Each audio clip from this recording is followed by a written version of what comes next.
Welcome to another edition of Mining Now. I'm your host, Roy Slack, and we're live from Las Vegas and MINExpo. And today we're talking about Redwave Solutions, and we're talking with Tanner Williams, who's a sales engineer with the group. And welcome, Tanner.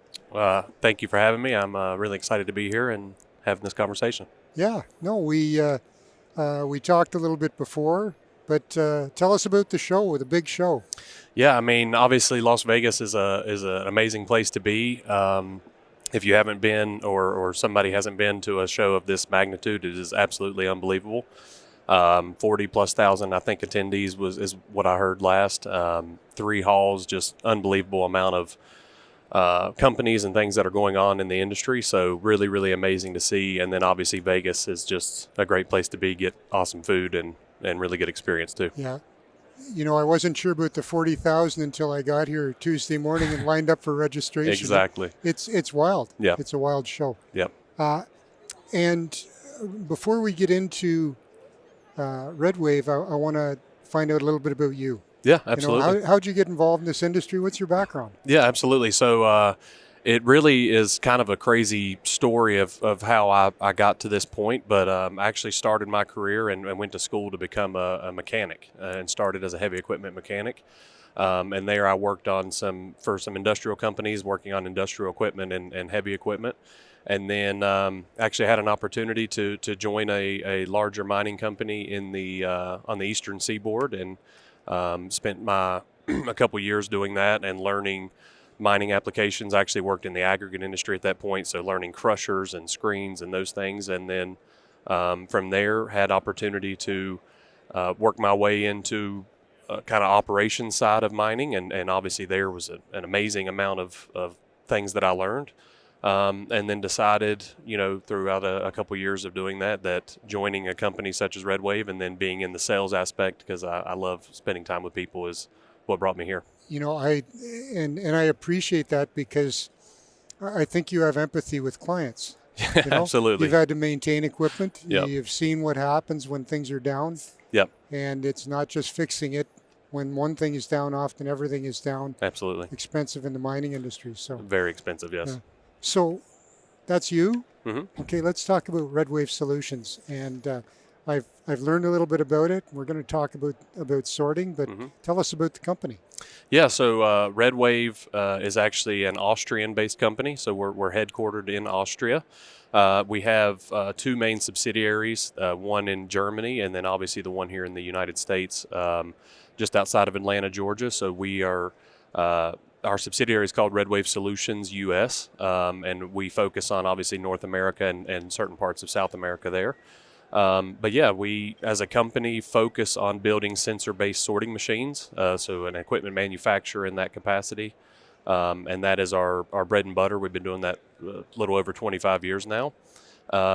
Secondary to that, we also do quite a bit in plant building. So, we want to provide that opportunity to a potential customer, that not only the sorting machine that they may need for their application, but we can actually build the infrastructure that goes along with it. So I want to talk about sorting, and I'm very interested in it. It provides, there's some real win-wins in the mining industry. We'll get into that in a minute, but yeah. But you're involved in different aggregate, for example, and different things. Yeah. So tell us about before we get into some of the equipment. Tell us about sorting in general. Yeah, so I mean, as a high level overview, the purpose of sorting is really to in one case upgrade material and doing a good job there, but also reducing waste, reducing tailings. But we actually operate in several different areas. So for example, we have a division that does metals recycling. We have a division that does glass recycling, paper and plastics, textiles, as well as our mining applications. And so it's a little different between all of those. Obviously, those other industries are more recycling focused versus what we are here in mining. But in all of those cases, it really is about finding and grabbing a hold of valuable material or reducing the amount that you may lose as far as traditional processing goes. Yeah. Let's talk about our heavy industry world tour brought to you by Savona Equipment. Find, market, and sell surplus and used equipment.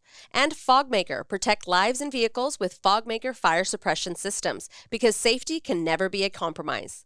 We are heading to events across North America and Australia and filming episodes on location. Email us at info@crownsman.com to be part of Crownsman's heavy industry world tour. Petro-Canada Lubricants leads the charge with cutting-edge lubricants and greases tailored to deliver outstanding equipment protection under severe loads over extreme temperatures and environments. From surface to underground mining, their products ensure maximum uptime and savings, extending drain intervals and boosting productivity. With Petro-Canada Lubricants by your side, expect not just lubricants, but total solutions designed to keep your operation running efficiently and effectively even in the toughest conditions. Learn more at petrocanadalubricants.com. As heavy machinery specialists for mining, SMS Equipment knows performance, like the performance they achieve together in a partnership dedicated to the success of their mining customers. At SMS Equipment, they're more than machines from trusted brands. They're the people beside you today and every day, bringing industry-leading technology and expertise to your mining operation. Because the right partnership makes everything possible. SMS Equipment, partners in your possibilities. Discover what's possible at smsequipment.com. Nordlock Group, a global expert in bolting and engineering solutions, offers technologies for the challenging environments of the mining industry. Their products help to increase safety and lower costly downtime for machinery such as rope shovels, haul trucks, and drills. Discover their comprehensive portfolio, including Nordlock wedge locking washers for superior vibration resistance, the expander system for pivot pins with robust durability, Superbolt strut kits for precise alignment and maintenance ease, and bolt-tight hydraulic tensioners for reliable bolt tightening in confined radial spaces. Visit nord-lock.com to learn more. And of course, we're talking about mining today. Yeah.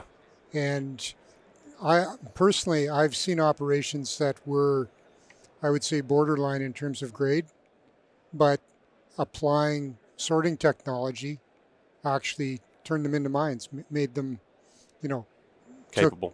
took enough waste out, Yep. brought the grade up. But there's some win-wins here. There's some different things that happen. Yeah, absolutely.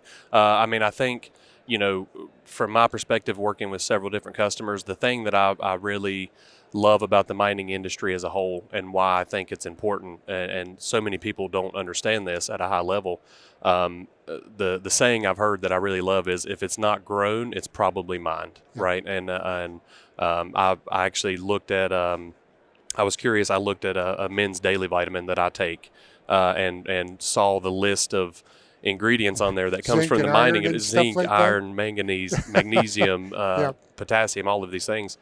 And so all of that comes from mining, and it has to be done. And mining is one of the oldest industries in the world. And really, seeing the history of it long term, seeing, that it's always been valuable, but now realizing that, a lot of these things are finite. They don't necessarily last forever. Yeah. And the key word, in my opinion, is sustainability, like finding a way to make sure that my kids and grandkids can also benefit from the industry.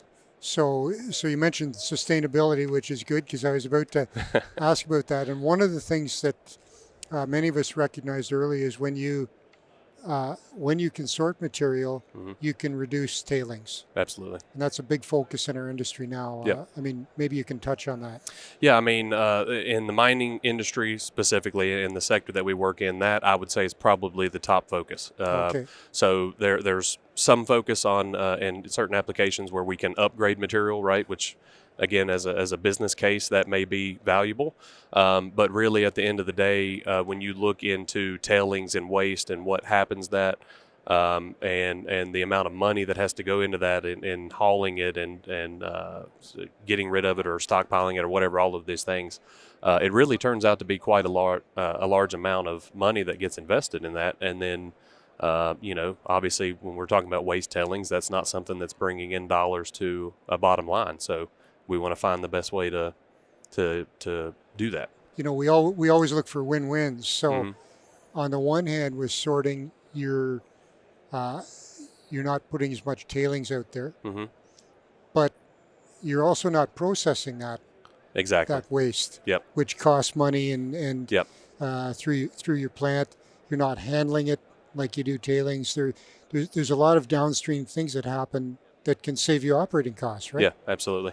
I would think, in my opinion, anytime I speak with a new potential customer, I have what I call a 4-part plan to potentially helping them build a business case.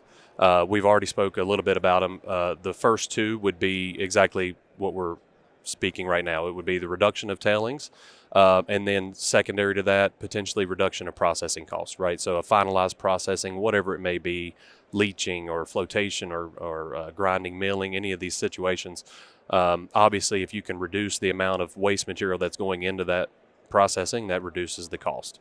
So those 2, in my opinion, would be in the category of more immediate return on investment, short term coming back into the bottom line. The third aspect that I really look at is the long term aspect as well. So, over a mine life, you're working with a mine planner, and they're saying this mine is going to be producing for 50 plus years. And so what does that look like if we, obviously, however much amount of material we reduce from the tailings, from the waste and processing, that is now more usable material long term. So the long term aspect would be, instead of a 50-year mine plan, maybe we gain 5 years, maybe we gain 10 years of active production. The fourth, and I would say this one is what I would call the possible, it's not always applicable, but I've seen it in certain situations, is that we actually now, in certain situations, have been able to upgrade those tailings or waste to a point where it actually now becomes a sellable material. Okay. So Yep. you actually may be able to, instead of having to stockpile it or whatever you do with it, actually may be a new marketable material for you. Yeah. Who is Savannah Equipment? Savannah Equipment Limited is a buyer and seller of new, used, and refurbished industrial equipment with a focus on mining and construction. They find, market, and sell surplus and used equipment. Does the equipment need work? They can refurbish. Is there something you can't find? They source those hard-to-find items. Selling equipment? They buy, consign, and broker equipment and asset packages. Need equipment moved? Savannah Equipment manages logistics for worldwide delivery. Surface and underground ore processing, concentrating, and refining plants and equipment, power generation and electrical, pump, material handling, alluvial placer, gold mining, recycling, and much more. If you need to buy, sell, find, refurbish, or move equipment, you need Savannah Equipment. Savannah Equipment, more equipment every day. Visit them at savannahEquipment.com. Did you know cementitious binders can be responsible for up to 70% of the total GHG footprint of mine backfilling processes? Now you can replace up to 50% of the binder in your mine backfill operations with Graybond, Graymond's new low-carbon cementitious binder. This lime-based alternative binder maintains a 40 to 70% lower GHG footprint compared to typical cement and can adapt to varying mine conditions without compromising performance. Learn more about Graybond at graybond.com. Is your screen struggling to keep up with your throughput goals? General Kinematics STM Screen is changing the way mines think about their screening process. The lowest cost of ownership in a vibrating screen package comes from General Kinematics. GK's technology is proven to last longer than standard mining screens. They match longevity with increased screening efficiency to create the reliable performance mine sites demand. To explore all of what General Kinematics has to offer, visit gkmining.com. Yeah. The other thing I noted here, as a mining engineer, when we do mine planning, we look at tonnage per day, and sometimes that's dictated by the mine, but sometimes it's dictated by the processing plant. Absolutely. So if you can reduce the waste through the processing plant, Yep. you can increase your tons per day, Absolutely. right? Yeah. I think, what I've seen a lot of really crazy mine applications. I was actually talking to a guy last night at dinner that works in, the copper mine industry. And, I used to think as an operations director that a quarry that I used to be involved with, our goal was running about 1 million tons a year of usable product. And he looked at me and said, yeah, that's kind of our goal for each day. Which is unbelievable. So, I think opportunity is there. And like you said, a lot of times in my experience, it does get bottlenecked, Yeah. if you will, on the back end processing end. Yeah. So I think the industry is beginning to recognize some of the benefits of sorting, and I've seen a few applications. But let's talk about rocks. So you got the big yeah. poster right behind us. Mm-hmm. But rocks is one of your products. Mm-hmm. And can you give us a little bit of information on it? Yeah, absolutely. So each one of our industries that we operate in, as I was mentioning earlier, has a different machine type or chassis that we have designed to be the most efficient in that specifically. So for our mining and also our C&D or construction demolition waste applications, the ROX machine is our go-to. Basically, the chassis that you see behind me on the poster here will be pretty much the same in all of our applications for the mining. Really what happens is the individual technology that we put inside of it is what may change depending on the application, and really what we have found through testing to work best for that individual thing. Yeah. So I'm a client. Yeah, And you've told me how great sorting is. absolutely. And I said, I really want to see how rocks would fit into our operations. So, so what comes next? I'm sure you're looking for some specs and some different.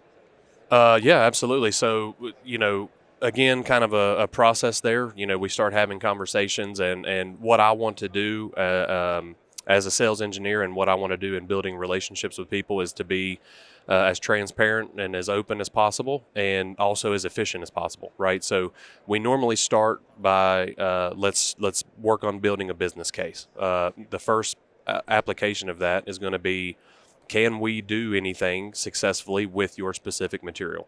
And so it's really not a one-size-fits-all answer, because I'm sure, as you know, being in an engineering background, you can have a limestone mine in the southeastern part of the United States versus a limestone mine in the southwestern part of the United States, and they're going to be different. They're both limestone, but they'll be different. And so we start there. Let's get some material identification, do some of that testing. We actually will more than likely bring it to our testing facility. So you'll take a sample of Yep. whatever sizing crushed material you expect to go into that. Yep. Take it to your facilities and do some testing. Absolutely. Yeah, we want to take it, and we'll start with a simple identification test. So the first test, we don't need a lot of material. We basically get enough to say this is identified as your specific material, and basically separated into what is going to be your good material versus what is necessarily going to be bad, or what we want to get rid of or separate, if you will. And so we start there, and we start with the learning test. And the reason we do that, very simply, is we want to know immediately. We get this done in the first couple weeks of a process. Like I said, can I do anything with your material? Because in certain situations, the answer may be no. The technology that we use has to work and actually be able to do something with that. So that's kind of step one, is identification. Once we complete that step, the next step would be, okay, let's get a little more in depth. We may do at that point a large scale test, which is where we would then look and see running your specific material through the specific technology package that we use. What does the purity look like? What does the efficiency look like? And then what is throughput and these other things. And then once we've kind of created that package and have come to an agreement with the customer that they're happy with the purity and efficiency rate, now how does that get implemented into existing plant, or do we need to build something new to be able to use that? Yeah. I'm trying to picture the things like throughput and what type of sizing comes into the sorter. I mean, there's some crushing that goes on beforehand. Right. So again, to be as open as possible and as available as possible, our size range actually runs from 3 to 300 millimeters. Okay. So a little less than a quarter of an inch, upwards of 12 inches. Okay. So the only stipulation for our technology efficiency that we've seen is around a 1-to-3 size ratio in the same run. So obviously it creates problems if we have a quarter-inch piece and a 12-inch piece at the same time. Yeah. But yeah, I mean, we have a really large range there to try to be able to access as many applications. And what about throughput? If you've got a machine in, rather than machines in parallel, if you've got a machine running, what type of tonnage? I guess it all depends. Yeah, I mean, the number one question will be the specific density and obviously size fraction that we would be running in. The size fraction most of the time with our customer will be based on the liberation of material, right? So at whichever the largest size possible that your material is successfully liberated, that we could actually make a successful sort. So that's kind of how that looks. But we have experience. I actually have a customer in Finland that has multiple machines from us, and they're operating in the probably 6 to 12 inch size fraction range on one of the machines, and that machine is throughputting right around 240 tons per hour. Oh, really? So that Yeah. 200-ish is probably our maximum per individual machine. Mm-hmm. Obviously, once you go to smaller material, those tonnages can Yeah. start to lower a little bit. So is it typically conveyor feed, or is it chute feed, or? Yeah, so the feeding to the REDWAVE machine is based on what makes the most sense for the area that it's built in. All of our machines, once they get built, if they can see it behind me, has a vibratory feeder attached to the machine. So as soon as we get the material to that vibratory feeder, it does a very good job of evenly spreading the material out and bringing it into our machine the way that we want it to. The reason for that is the machine actually works in a free fall situation. So there's actually no moving parts inside of our machine, which is really good for maintenance and those type of things. So we make sure to feed it to the machine correctly. It free falls through the machine. We make an identification and then a decision to eject, and then we use compressed air to eject said material onto a different belt. Yeah. So there's, when I think about it, you're designing a new mine. That much of a problem. If you've got the machine, the specs, you can design it in. Exactly. You know where I'm going. Yeah. But when you're in a brownfield situation, Mm-hmm. and I come to you and say, "Here's our processing plant. Yep. We want to include sorting in it." Yep. There's got to be some challenges there, I imagine. Absolutely, and that's where I think part of what sets REDWAVE apart in our, I guess, group of industry, people that focus on sorting. We found it very important to focus on the plant building side, or the plant building capability as well, for that exact reason.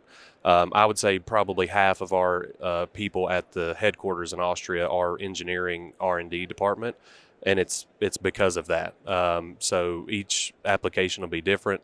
How do we not only even get the machine to be implemented in a size restriction, but also in the most efficient and effective way possible? So we can go from simply a single machine to I have a customer I'm working with right now where we'll actually build them a sorting line right outside of their pit. Okay. So they'll do sorting directly out of the pit. Yeah. And we'll build the infrastructure for that, and then that way the only material that's being then hauled to their processing facility will be the good material, which obviously is going to help them reduce the cost there. Yeah. So that leads me to a question about your services, because I know there's a product that you sell. Yeah. But you've already talked about that front end engineering. Yep. So what is what's the complete value chain that that REDWAVE provides to clients? Yeah. So again, from the initial conversations through design engineering, as far as implementing a sorting machine, as far as that goes, and then on the back end, we want to provide a full-fledged service on our REDWAVE machines. So, particularly in the U.S., we work with some partners that would help us take care of things that are not the REDWAVE machine, and then we actually have our own service division and parts division in the U.S. That we keep a large amount of parts on stockpile available for use, and then we have our specified technicians to work on the machines. One thing I think that is really cool about that, especially as being a former mechanic, and I know what it's like to travel all over the United States to go to these locations.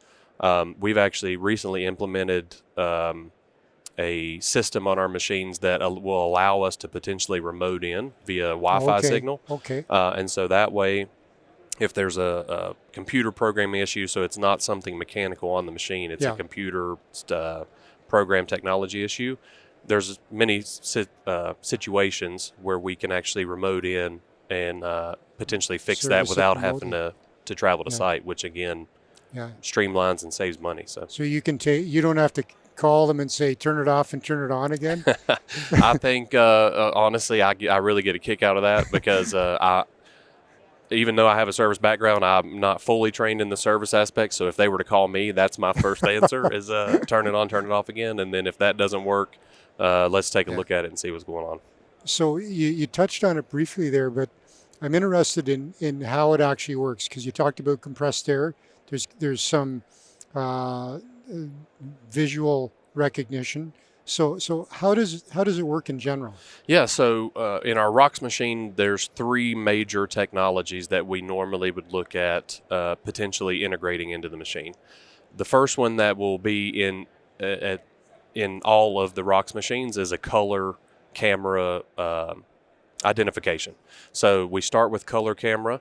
The reason we do that is there are several applications that simply a color difference in material is enough to make a decision and actually sort. Maybe the easiest. That's definitely the one easiest, and obviously could be the cheapest as well.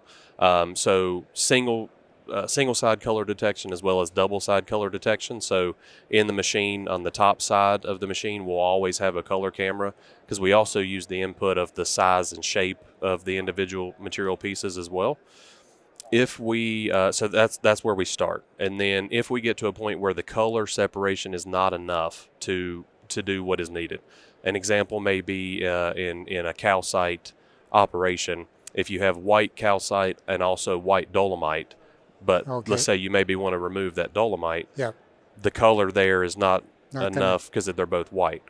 So then we go to our what we call near infrared technology. Basically, we can implement that in the machine as well, in conjunction with the color. And what we do there is actually read the individual minerals based on the infrared spectrum. So it's I want to say it's 800 to about 2,500 nanometers on that spectrum that we're reading, and we look for the peaks, the differences that are there. So we then can identify this mineral as calcite, this mineral as dolomite, and make a decision based on that.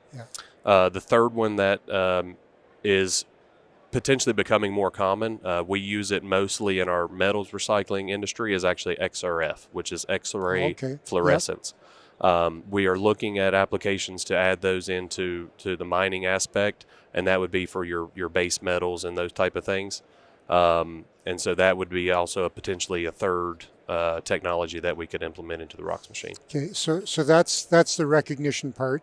So now the machine has identified this piece is good, this piece is bad. Then there's the next part is the physical part. Exactly. So very basically, we've actually created our own software. The people that are a lot smarter than I am have created this. So again, as it's working in free fall, we use that technology to make the identification. And then part of that is we've done the calculation to know exactly in free fall where that piece of material is.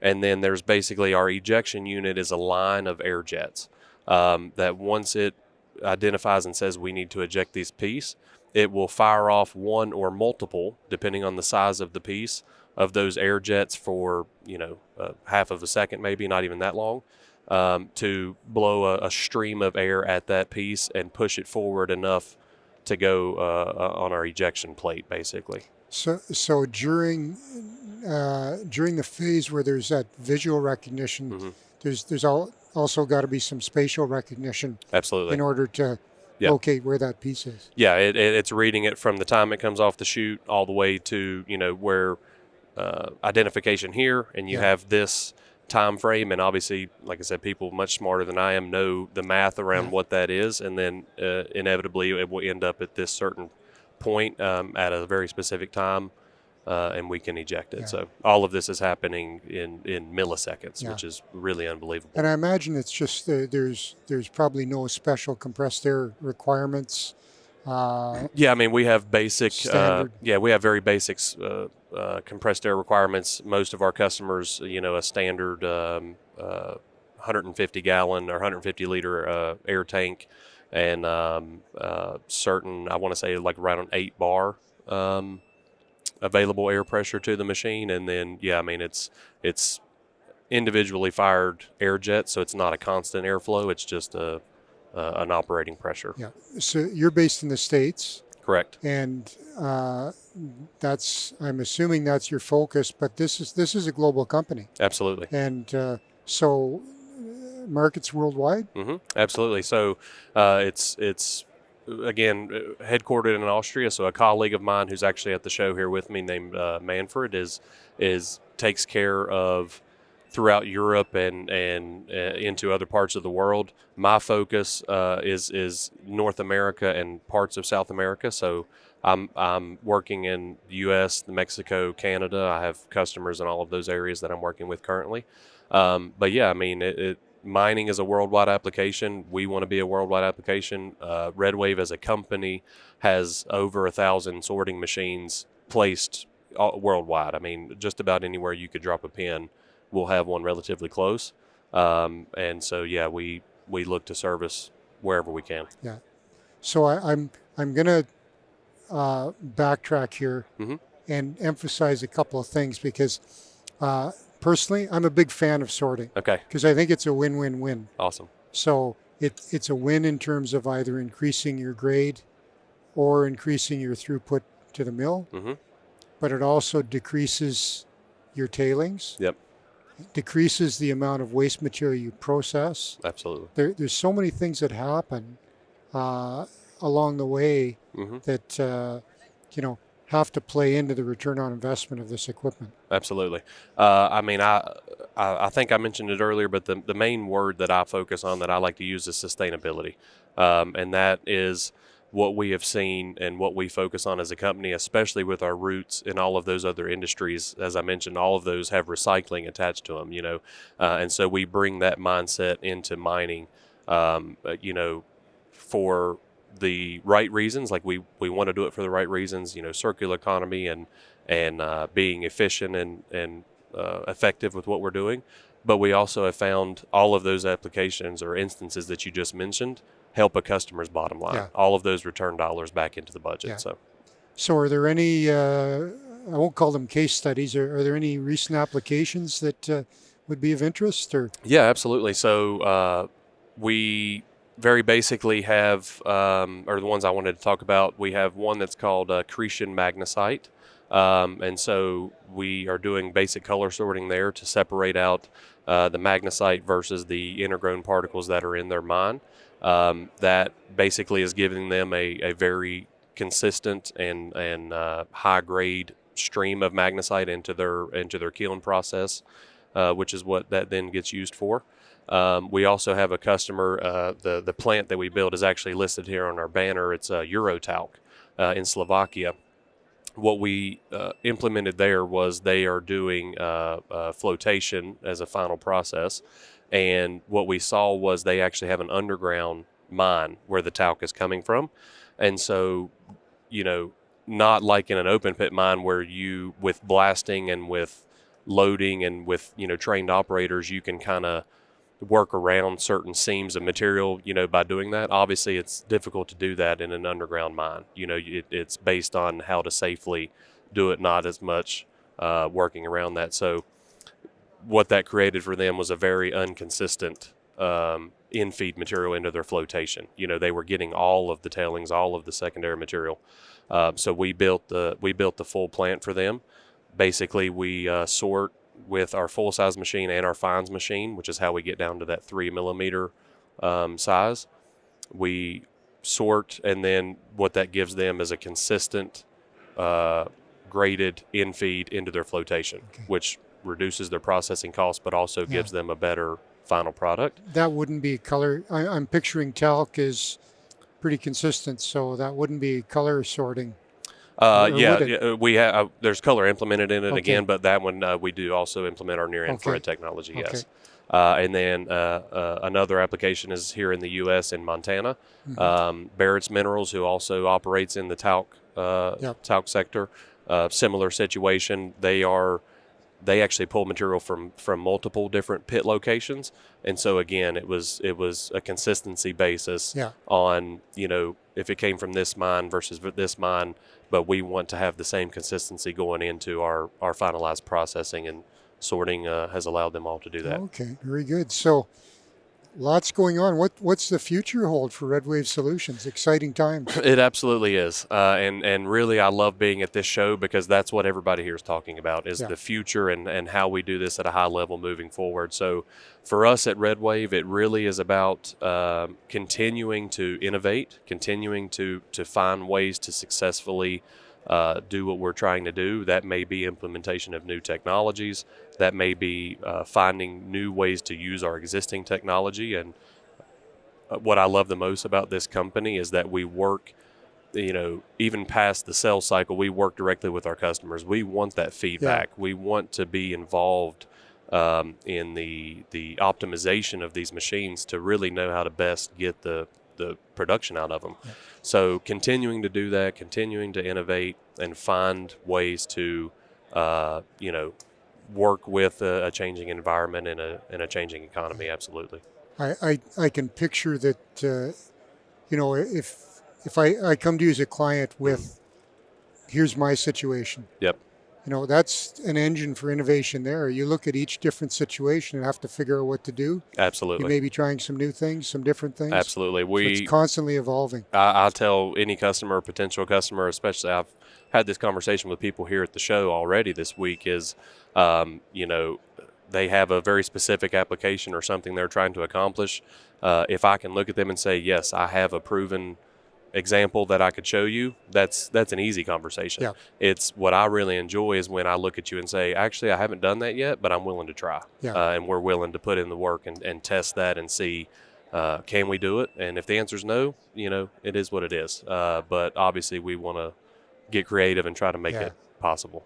Well, you're preaching to the choir here because I'm a fan of sorting, so I was looking forward to this this show. But any final thoughts? I mean, you've given us some things already, but what do you want to leave with the audience? Yeah, I mean, for me, I love this industry. I love what this industry stands for, and I love what shows like this stand for. So my final thoughts would be that, we continue to get together and collaborate in these ways and these conversations and all of the conversations that have happened at this show already, and continue to work together and find what is going to work for the long-term future. I know buzzwords around this show has been, with the EV, electric battery and critical minerals and all of these things. And so, with an industry that is as involved in day-to-day human life as what mining is, you have to continue to be innovating and making these things happen. And that's what I want to do. So I'm willing to talk and spend time with anybody that is ready to do that. So excellent. Yeah. Well, thanks, Tanner. I enjoyed this discussion. Thank you for having me. And to our audience, we've been talking with Tanner Williams from Redwave Solutions about sorting and about their products. And if you want to get in touch with Tanner, you can do so through his LinkedIn contact information. And we've been talking to you live from the conference, the trade show floor at MINExpo in Las Vegas. And thank you for joining us on another edition of Mining Now.